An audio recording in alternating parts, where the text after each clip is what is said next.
جنگ جمل اور امام حسن علیہ السلام۔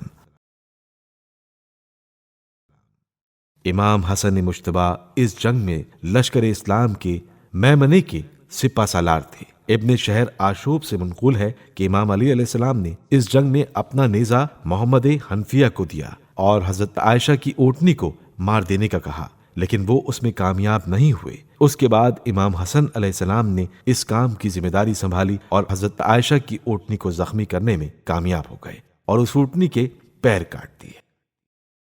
جنگ صفین اور حضرت امام حسن علیہ السلام۔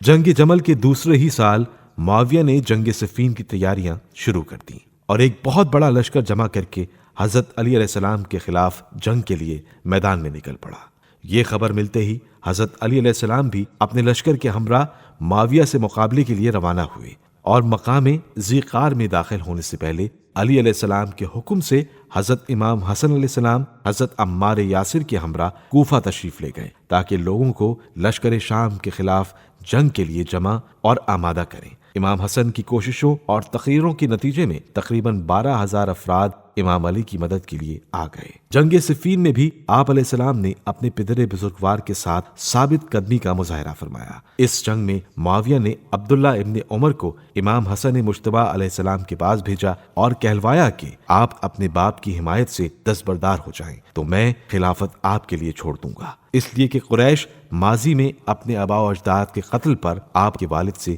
ناراض ہیں، آپ کو وہ لوگ قبول کر لیں گے۔ لیکن امام حسن علیہ السلام نے جواب میں فرمایا،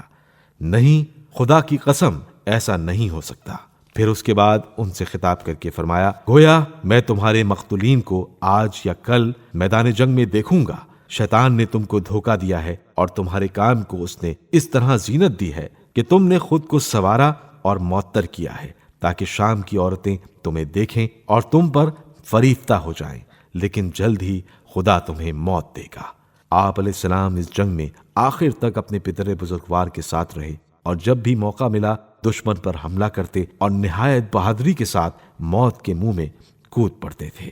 آپ علیہ السلام نے ایسی شجاعت کا مظاہرہ فرمایا کہ جب حضرت علی علیہ السلام نے اپنے بیٹے کی جان خطرے میں دیکھی تو مضطرب ہوئے اور کہا کہ اس نوجوان کو روکو تاکہ اس کی موت مجھے شکستہ حال نہ بنا دے۔ میں ان دونوں حسن و حسین کی موت سے ڈرتا ہوں کہ ان کی موت سے کہیں نسل رسول خدا منقطع نہ ہو جائے۔